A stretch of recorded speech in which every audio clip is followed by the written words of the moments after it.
Life is complex. Join us for the simple gifts of wisdom, love, and delight in the written word.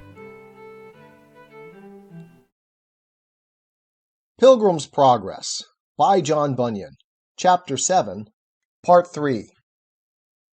I saw then that they went on their way to a pleasant river, which David the king called the river of God, but John, the river of the water of life. Now their way lay just upon the bank of this river. Here, therefore, Christian and his companion walked with great delight. They drank also of the water of the river, which was pleasant and enlivening to their weary spirits. Besides, on the banks of this river, on either side, were green trees with all manner of fruit, and the leaves they ate to prevent surfeits, and other diseases that are incident to those that heat their blood by travel. On either side of the river was also a meadow, curiously beautified with lilies, and it was green all the year long. In this meadow they lay down and slept, for here they might lie down safely. Psalm 23:2, Isaiah 14:30. When they awoke, they gathered again of the fruit of the trees, and drank again of the water of the river, and then lay down again to sleep. Thus they did several days and nights. Then they sang, Behold ye, how these crystal streams do glide, to comfort pilgrims by the highway side. The meadows green, besides their fragrant smell, yield dainties for them. And he that can tell what pleasant fruit, yea, leaves these trees do yield, will soon sell all that he may buy this field.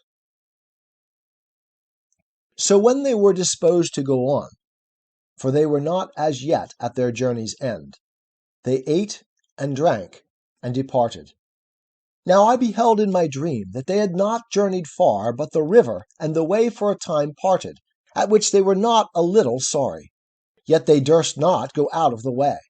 Now the way from the river was rough, and their feet tender by reason of their travels. So the souls of the pilgrims were much discouraged because of the way. Numbers 21:4. Wherefore, still as they went on, they wished for a better way. Now a little before them, there was on the left hand of the road a meadow, and a stile to go over into it, and that meadow is called Bypath Meadow. Then said Christian to his fellow, If this meadow lieth along by our wayside, let's go over into it. Then he went to the stile to see, and behold, a path lay along by the way on the other side of the fence. It is according to my wish, said Christian. Here is the easiest going. Come, good Hopeful, and let us go over. Hopeful replied, But how if this path should lead us out of the way? That is not likely, said Christian. Look, doth it not go along by the wayside? So Hopeful, being persuaded by his fellow, went after him over the stile. When they were gone over, and were got into the path, they found it very easy for their feet. And withal, they, looking before them, espied a man walking as they did, and his name was Vain Confidence. So they called after him, and asked him whither that way led. He said, To the celestial gate. Look, said Christian, did not I tell you so? By this you might see we are right. So they followed, and he went before them. But behold, the night came on, and it grew very dark, so that they that went behind lost the sight of him that went before. He therefore that went before, Vain Confidence by name, not seeing the way before him, fell into a deep pit, which was on purpose there made, by the prince of those grounds, to catch vainglorious fools withal, and was dashed in pieces with his fall. Isaiah 9:16. Now Christian and his fellow heard him fall, so they called to know the matter. But there was none to answer, only they heard a groaning. Then said Hopeful, Where are we now?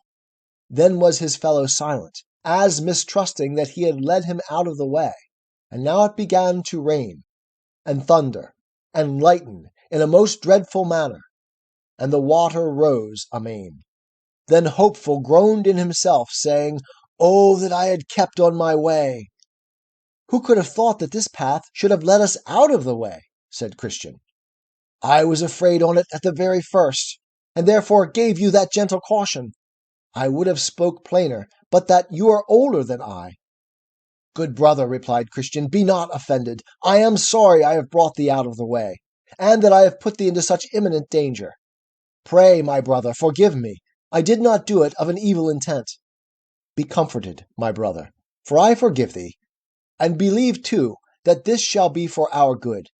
Christian replied, I am glad I have with me a merciful brother, but we must not stand here. Let us try to go back again. But, good brother, said Hopeful, let me go before. No, replied Christian, if you please, let me go first, that if there be any danger, I may be first therein, because by my means we are both gone out of the way. No, said Hopeful, you shall not go first, for your mind being troubled may lead you out of the way again.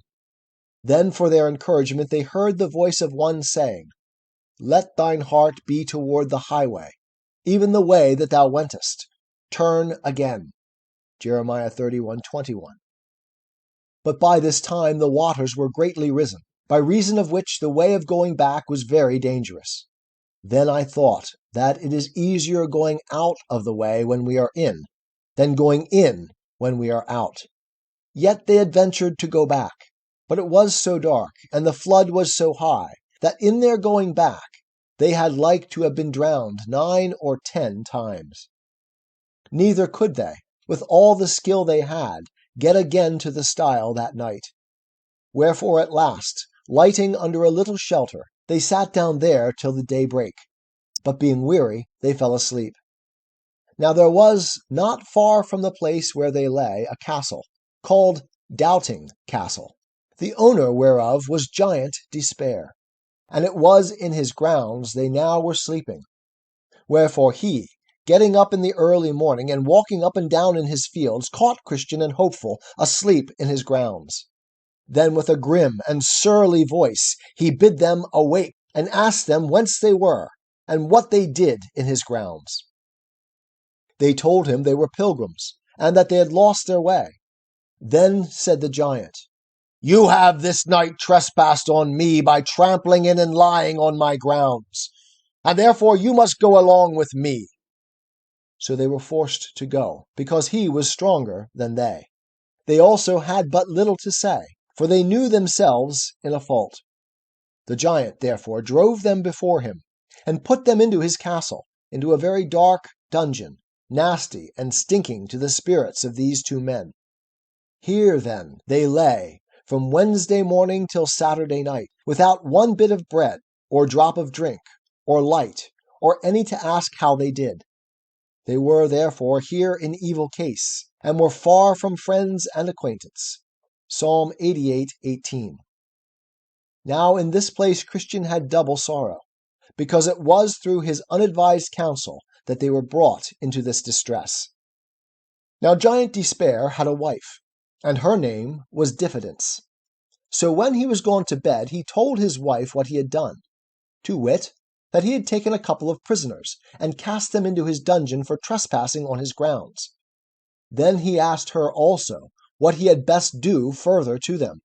So she asked him what they were, whence they came, and whither they were bound, and he told her. Then she counseled him that when he arose in the morning he should beat them without mercy. So when he arose, he getteth him a grievous crab-tree cudgel, and goes down into the dungeon to them, and there first falls to rating of them as if they were dogs, although they gave him never a word of distaste. Then he falls upon them, and beats them fearfully, in such sort that they were not able to help themselves, or to turn them upon the floor. This done, he withdraws, and leaves them there to condole their misery, and to mourn under their distress. So all that day they spent the time in nothing but sighs and bitter lamentations. The next night, she, talking with her husband further about them, and understanding that they were yet alive, did advise him to counsel them to make away with themselves. So when morning was come, he goes to them in a surly manner as before, and perceiving them to be very sore with the stripes that he had given them the day before, he told them that since they were never like to come out of that place, their only way would be forthwith to make an end of themselves, either with knife, halter, or poison. For why, said he, should you choose to live, seeing it is attended with so much bitterness? but they desired him to let them go. With that he looked ugly upon them, and rushing to them, had doubtless made an end of them himself, but that he fell into one of his fits, for he sometimes in sunshiny weather fell into fits, and lost for a time the use of his hands. Wherefore he withdrew, and left them as before to consider what to do. Then did the prisoners consult between themselves whether it was best to take his counsel or no. And thus they began to discourse. 'Tis the gift to be simple. 'Tis the gift to be free. 'Tis the gift to come down where we ought to be.